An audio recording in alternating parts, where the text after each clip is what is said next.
Delta பகுதியில் இருக்கக்கூடிய விவசாய பெருங்குடி மக்கள் அதில் கட்சி பாகுபாடின்றி எல்லா அமைப்புகளை சார்ந்தவர்கள் ஒன்று சேர்ந்து ஒரு போராட்டம் நடந்து முடிந்திருக்கிறது.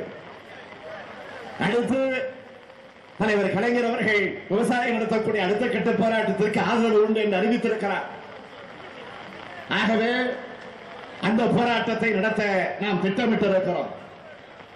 வங்கி கடனை திருப்பி செலுத்த முடியாத நிலையில் இருக்கக்கூடிய விவசாயிகள் எந்த அளவுக்கு கொடுமைப்படுத்தப்படுகிறார்கள். இதே விவசாயி பாலனை அடிச்சு உதைச்சு போலீசார் இழுத்துக்கொண்டு போன காட்சிகள்லாம் நாம் தொலைக்காட்சியை பார்த்து வேதனைப்பட்டோம். இதே ஜெயலலிதா 2011 தேர்தல் அறிக்கையில் நாங்கள் ஆட்சிக்கு வந்தால் என்னென்ன செய்ய போகிறோம் என்று உறுதிமொழி தந்தபோது ஜெயலலிதா சொன்னது, நாங்கள் ஆட்சிக்கு வந்தால் விவசாயிகளுடைய தனிநபர் வருமானத்தை 2 மடங்கு 3 மடங்கு உயர்த்துவோம் என்று சொன்னார்கள். யாருடைய வருமானம் இன்றைக்கு உயர்ந்திருக்கிறதா? ஆக இந்த ஆட்சியில விவசாயியுடைய தற்கொலை தான் உயர்ந்து கொண்டே போய் கொண்டிருக்கிறதை தவிர தனிநபர் வருமானம் இதுவரையில் உயர்ந்திடவில்லை. இன்றைக்கு பார்க்கிறோமே, பக்கத்தில் இருக்கக்கூடிய ஆந்திர மாநிலம் பாலாறு தடுப்பணை பிரச்சனை அங்க, அதே போல கேரள மாநிலம் முல்லை பெரியாறு புதிய அணை கட்டக்கூடிய பிரச்சனை, அதையும் தாண்டி இருக்கக்கூடிய கர்நாடக மாநிலம் காவிரியில தண்ணீரை முறையாக திறந்துவிட வேண்டும் என்கிற பிரச்சனை, மேகதாது அணையை கட்டக்கூடிய பிரச்சனை. ஆக இந்த பிரச்சனைகள் எல்லாம் இன்றைக்கு தொடர்ந்து தமிழக விவசாயிகளை, தமிழ்நாட்டு மக்களை வஞ்சிக்கின்ற அச்சுறுத்துகிற நிலைகளை தொடர்ந்து செய்திகள் வந்து கொண்டிருக்கிறது. இது குறித்து சட்டமன்றத்தில் எழுப்ப கவன ஈர்ப்பு தீர்மானம் கொண்டு வர முயற்சிக்கிறோம், முடியல. ஆனால் முதலமைச்சராக இருக்கக்கூடிய ஜெயலலிதா இதை பற்றி எல்லாம் கவலைப்படுகிறாரா? பிரதமர்களுக்கு ஒரு கடிதம் எழுதுகிறார். நான் கேட்கிறேன், பிரதமரை போய் சந்திக்கிற முயற்சிகளை ஈடுபட்டது உண்டா? அல்லது அந்த துறையுடைய அமைச்சரையாவது அனுப்பி பிரச்சனைகளை பேசியது உண்டா? அல்லது பக்கத்தில் இருக்கக்கூடிய கர்நாடகம், கேரளம், ஆந்திர மாநிலத்துடைய முதலமைச்சர்களை சந்திக்க முயற்சிகளை ஜெயலலிதா ஈடுபட்டது உண்டா?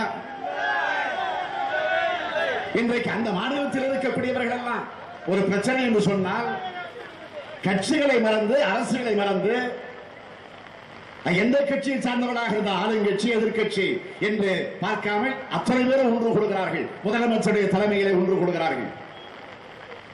அனைத்து கட்சி கூட்டத்தை கூட்டுகிறார்கள். பிரதமரை சந்திக்க அழைத்து செல்லுகிறார்கள், போய் வாதாடுகிறார்கள். ஆனால் இங்க இருக்கக்கூடிய தமிழகத்தினுடைய முதலமைச்சர் ஜெயலலிதா அனைத்து கட்சி கூட்டம் இதுவரையில கடந்த 5 வருஷமும் கூட்டல. இப்ப ஆட்சிக்கு வந்ததற்கு பிறகு கூட்டுகிற முயற்சியில் ஈடுபடல.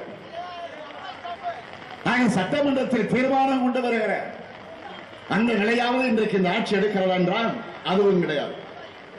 ஆகவே இந்த சட்டமன்றத்தை பொறுத்த வரைக்கும் பஜனை பாடுகிற மடமாக, ஆராதனை பாடக்கூடிய மடமாக,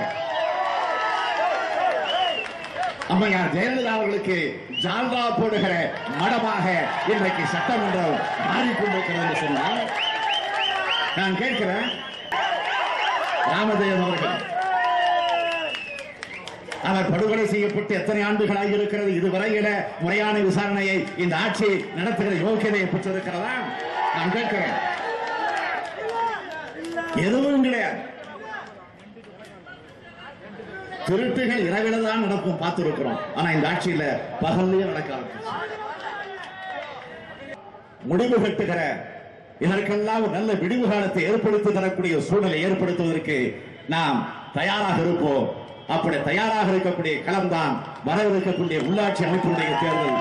அதற்கு தயாராகும் என்று கூறி விடைபெறுகிறேன். நன்றி, வணக்கம்.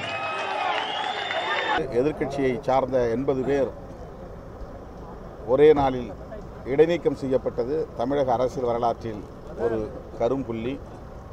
அதேபோல் இப்போது உச்சநீதிமன்றம் தமிழக முதல்வருக்கு அறிவுறுத்தக்கூடிய வகையிலே ஒரு தீர்ப்பை வழங்கியிருப்பதும் உள்ளபடியே ஒரு அதிர்ச்சிகரமான ஒரு தீர்ப்பு தான். ஏனென்றால் அந்த அளவுக்கு நூற்றுக்கணக்கான அவதூறு வழக்குகளை போட்டு சாதனை படைத்த முதல்வராக நம்முடைய தமிழக முதல்வர் அவர்கள் இருக்கிறார்கள். பொது வாழ்க்கையில் சகிப்புத்தன்மை தேவை என்பதை முதல்வருக்கு மட்டுமின்றி அனைவருக்கும் உச்சநீதிமன்றம் வழிகாட்டியிருக்கிறது.